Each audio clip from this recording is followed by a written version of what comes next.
Bayangkan momen ketika harga diri seorang pria diinjak-injak, dihina habis-habisan, dan disiram air bekas pel di depan mata semua orang yang tertawa, hanya karena ia hanyalah seorang supir angkot lusuh.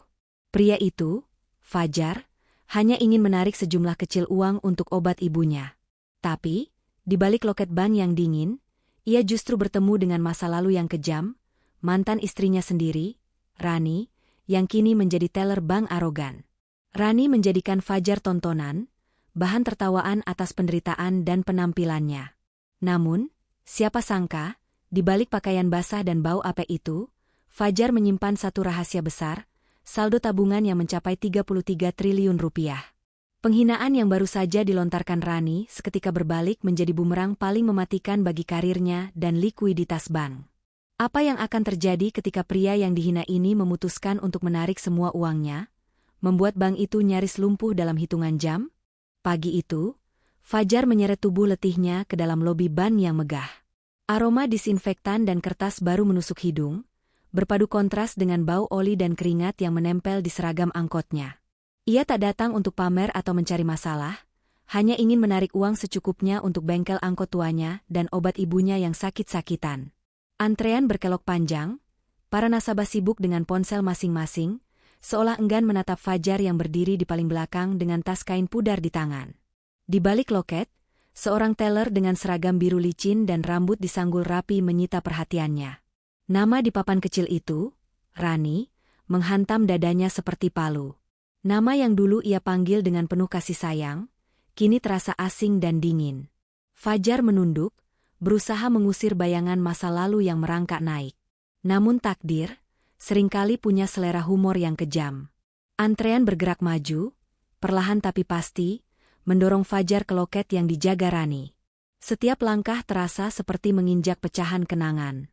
Ketika tiba gilirannya, Rani mengangkat alis, senyum tipisnya melengkung seperti pisau. Kepentingannya apa? Suaranya datar, lebih terdengar seperti vonis daripada pertanyaan. Fajar meletakkan buku tabungannya. Saya ingin menarik uang. Rani tak menoleh penuh, sibuk menata slip. Jumlah? Tanyanya keras, sengaja agar dua nasabah di belakang bisa mendengar. Fajar menyebut angka kecil, cukup untuk hari ini. Rani terkekeh, tawa remehnya menyebar. Supir angkot juga perlu uang di bank elit, ya? Kalimat itu bagai panah tajam, menancap di harga diri Fajar. Beberapa pasang mata melirik, menahan tawa. Fajar mengusap keringat di pelipis. Ia hanya ingin cepat selesai, kembali ke jalanan, ke gemerincing koin di kaleng kecil angkotnya. Namun, Rani belum puas. Ia memundurkan kursi, melirik seragam Fajar yang kusam, lalu mengibas-ngibaskan tangan seolah mengusir bau. Tolong jaga kebersihan, Bang. Ini bukan garasi. Tawa tertahan pecah di antara nasabah. Fajar menahan perih yang merayap. Proses saja, ucapnya pelan. Kalau kamu punya rekening, pasti bisa jaga penampilan. Rani menjawab dengan nada tinggi. Matanya melirik troli kebersihan yang penuh air keruh. Fajar merasakan firasat buruk, namun memilih diam. Diam, kadang lebih mematikan dari 1000 kata. Kalau mau dilayani, layaklah untuk dilayani, Rani melanjutkan, lalu berdiri dan berjalan keluar dari balik loket. Ia meraih gagang ember berisi air keruh dari troli kebersihan. Senyumnya kini setajam belati. Biar bersih dulu, katanya, lalu mendongakkan ember. Air kotor itu meluncur deras, membasahi Fajar dari kepala hingga kaki. Tawa riuh pecah. Aroma apek menusuk hidung. Fajar menutup mata sejenak, menelan penghinaan ini mentah-mentah. Fajar membuka matanya, menatap Rani yang berdiri tegap dengan ember kosong, senyum puas terukir di bibirnya. Sekarang kamu kelihatan cocok. Supir angkot bau jalanan, ucap Rani lantang, sengaja agar semua mendengar. Tawa kembali meledak. Fajar basah kuyup, bajunya menempel di tubuh, namun wajahnya tetap tenang, tanpa amarah. Hanya ketenangan beku yang terpancar. Ia meraih buku tabungannya yang basah dari loket. Tangannya bergetar, bukan karena marah, melainkan karena dingin yang menusuk. Proses saja, katanya dengan suara rendah. Saya ingin tarik uang. Rani mendengus. Tarik uang? Kamu yakin saldo kamu cukup untuk beli payung saja? Ia melempar ember kosong kembali ke troli, menimbulkan suara berisik. Seorang pria berkacamata dengan PIN nama, manajer, baru saja masuk, mendekat dengan kening berkerut. Ada apa ini? Tanyanya, menatap bergantian antara Rani dan Fajar. Tidak apa, Pak, jawab Rani cepat, sebelum Fajar sempat bicara. Hanya nasabah ini ingin sok-sokan menarik uang. Fajar mendongok, menatap lurus pada manajer. Tolong, Pak, cek saldo saya biar jelas, biar semua tidak menebak-nebak. Bisik-bisik penasaran mulai terdengar di antara nasabah. Manajer memberi isyarat pada Rani untuk memproses. Rani menghela napas kasar, lalu dengan enggan mengetikkan nomor rekening Fajar ke komputer. Detik itu ruangan terasa menegang. Suara keyboard terdengar keras. Layar monitor menyala, menampilkan angka-angka yang perlahan muncul. Rani yang semula menatap santai, tiba-tiba membeku. Matanya membesar, bibirnya terkatup rapat. Tangan yang menggenggam mouse gemetar. Manajer mencondongkan tubuh, membaca layar. Alisnya naik, wajahnya berubah pucat. Ini benar? Gumamnya nyaris tak terdengar. Seorang teller di loket sebelah ikut melongok, lalu menutup mulutnya dengan tangan, menahan jeritan kecil. Para nasabah mulai gelisah. Ada apa? Berapa saldonya? Bisik seorang ibu. Rani tidak menjawab, bibirnya kaku, wajahnya pucat pasi. Manajer menggigit bibir, lalu menarik napas panjang. Ia menoleh pada Fajar dengan tatapan yang sulit dijelaskan, antara kagum, takut, dan tidak percaya. Saldo Anda 33 triliun. Kata-kata itu jatuh seperti petir di tengah siang bolong. Ruangan mendadak hening. Tawa yang tadi riuh lenyap seketika. Semua mata menatap Fajar yang berdiri tenang dengan baju basah kuyup. Rani terhuyung ke belakang, kursinya berderit keras. Bibirnya bergetar, ingin bicara namun tak ada suara yang keluar. Para nasabah yang tadi meremehkan kini menunduk malu, sebagian ternganga tak percaya. Fajar mengusap wajahnya yang masih basah, lalu menatap manajer. Saya ingin menarik semua saldo saya hari ini juga. Suara itu tenang, namun cukup untuk membuat semua pegawai panik. 33 triliun bukanlah jumlah yang bisa ditarik tanpa mengguncang fondasi bank itu sendiri. Fajar berdiri tegak, meski pakaiannya masih basah, wibawanya kini menjulang tinggi di tengah sorot mata penuh ketakutan. Kata-katanya menggema, saya ingin menarik semua saldo saya hari ini juga.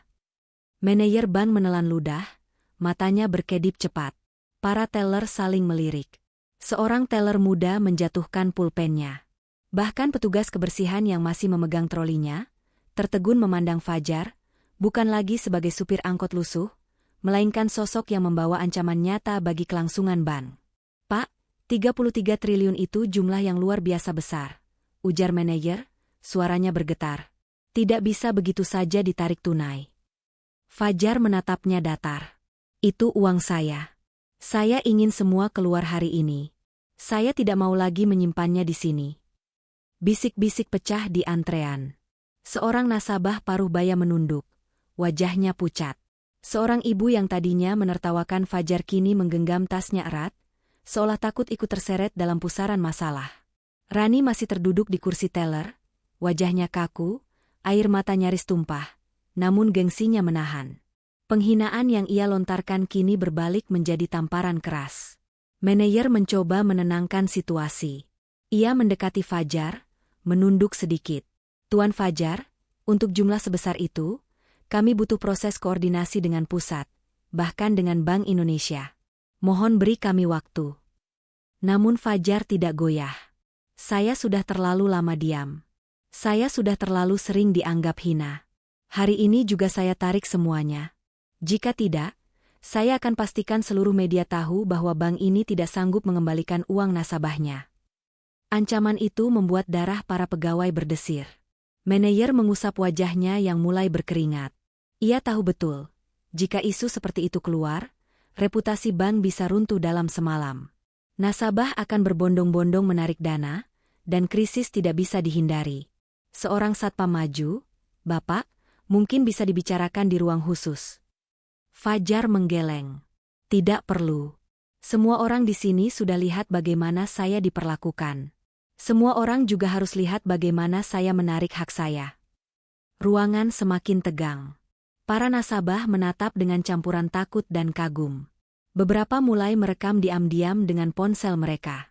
Video ini, jika tersebar, bisa menjadi skandal nasional. Rani akhirnya bersuara, suaranya parau. Fajar, maafkan aku. Aku tidak tahu. Ia tak sanggup melanjutkan, matanya merah, tubuhnya gemetar. Namun, Fajar bahkan tidak menoleh padanya.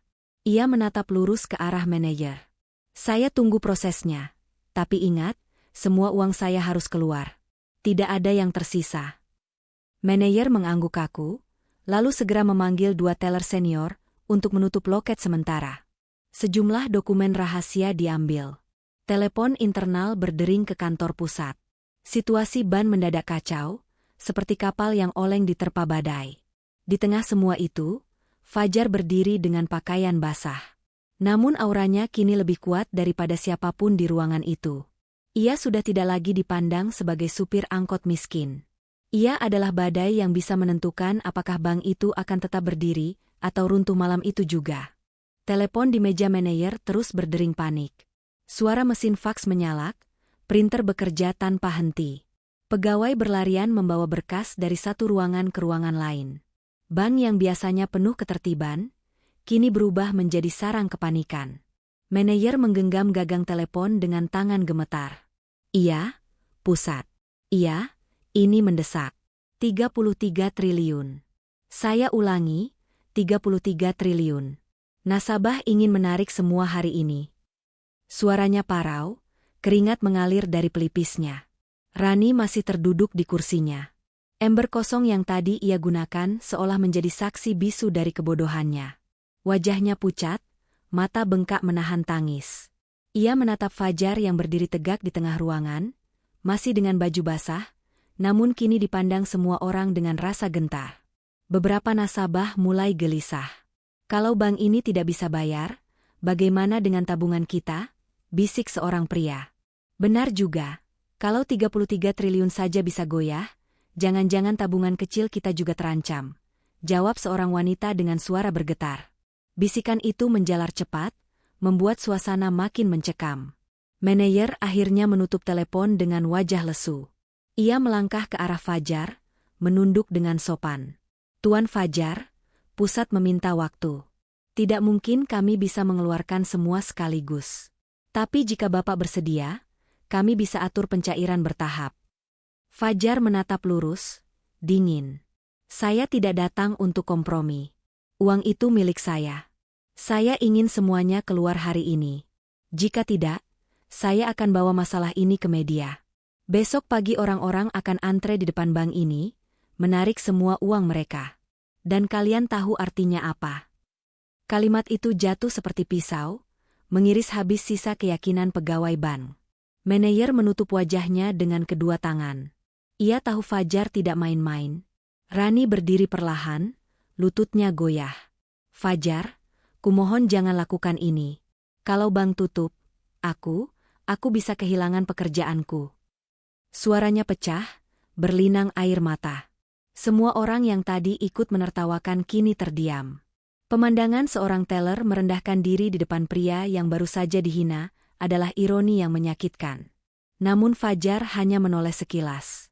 Tatapannya tajam, bukan penuh dendam, melainkan penuh luka yang pernah ia telan. Rani, dulu kamu tinggalkan aku karena aku miskin. Kamu tertawa di atas penderitaanku. Sekarang lihatlah akibatnya. Aku tidak butuh permintaan maafmu. Suara itu terdengar jelas, dingin, namun penuh kepastian. Rani terisak, tubuhnya jatuh ke kursi. Manajer mengangkat wajah, memaksa tersenyum kaku. Baiklah, Tuan Fajar, kami akan memproses penarikan itu. Mohon beri kami waktu beberapa jam. Beberapa jam? Jawab Fajar singkat. Lebih dari itu, aku tidak menunggu. Detik itu juga, ban berubah menjadi medan perang sunyi. Ban berubah menjadi medan perang sunyi. Pegawai sibuk menelepon cabang-cabang lain. Kasir membuka brankas cadangan. Kurir khusus disiapkan untuk mengangkut uang dalam jumlah yang tidak pernah dibayangkan sebelumnya. Fajar tetap berdiri diam. Tubuhnya masih basah, tapi kini ia adalah pusat gravitasi di ruangan itu. Semua orang menatapnya dengan campuran takut, kagum, dan hormat. Rani terisak, menutupi wajahnya dengan kedua tangan. Ia tahu, hidupnya tidak akan pernah sama lagi setelah hari ini. Di ruang kasir, mesin hitung uang berdengung tanpa henti. Bundelan uang kertas disusun di atas meja.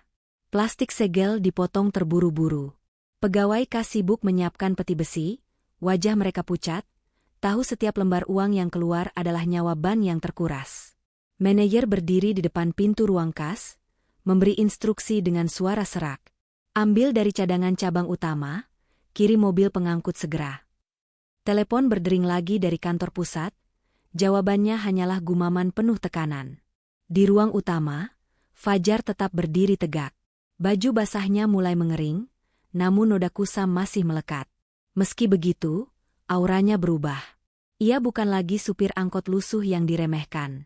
Ia bagai bayangan raksasa yang bisa menutupi cahaya seluruh gedung bank itu. Nasabah lain semakin gelisah. Beberapa sudah berbisik ingin menarik tabungan mereka juga.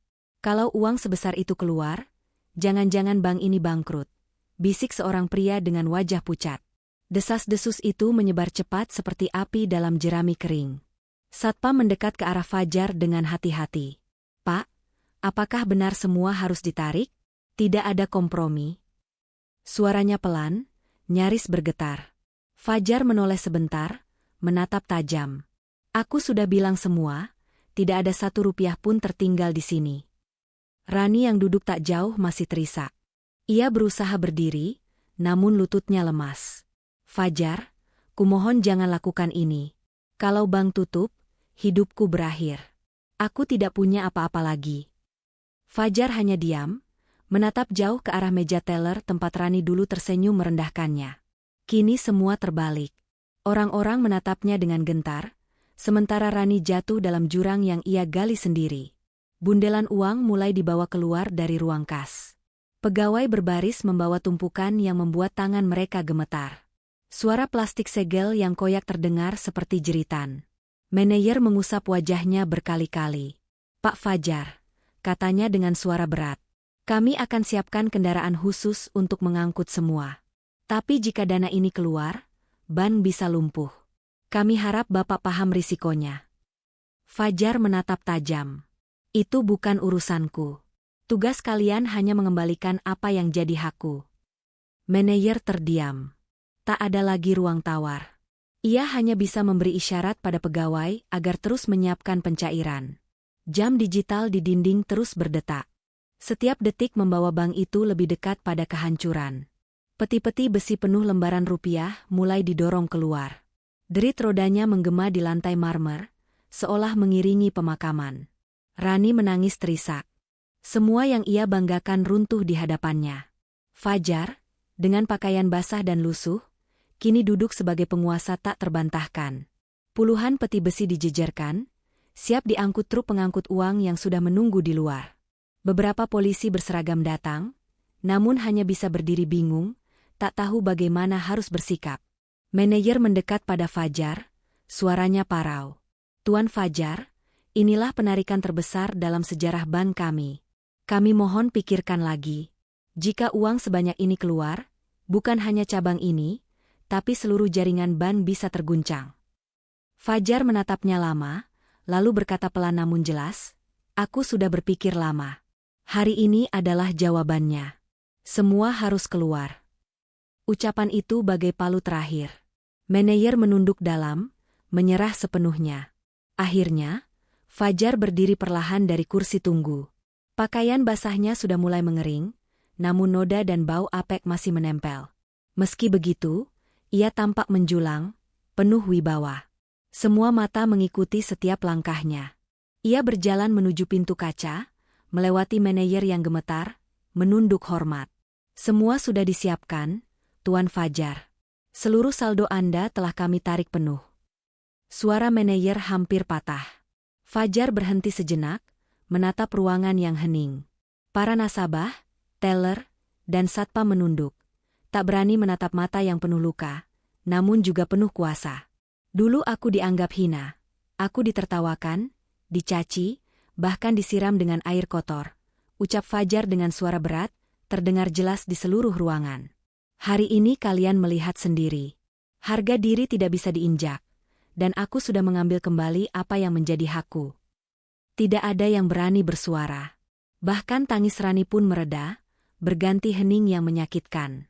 Fajar melangkah keluar. Cahaya siang menyambutnya.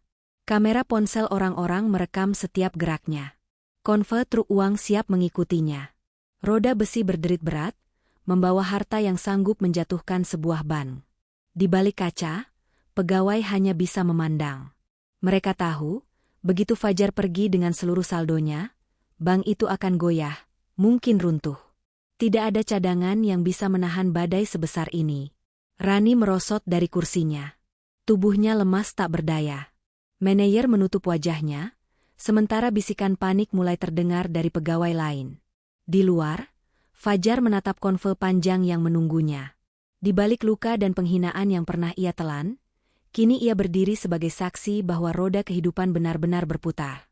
Hari ini ia bukan hanya supir angkot.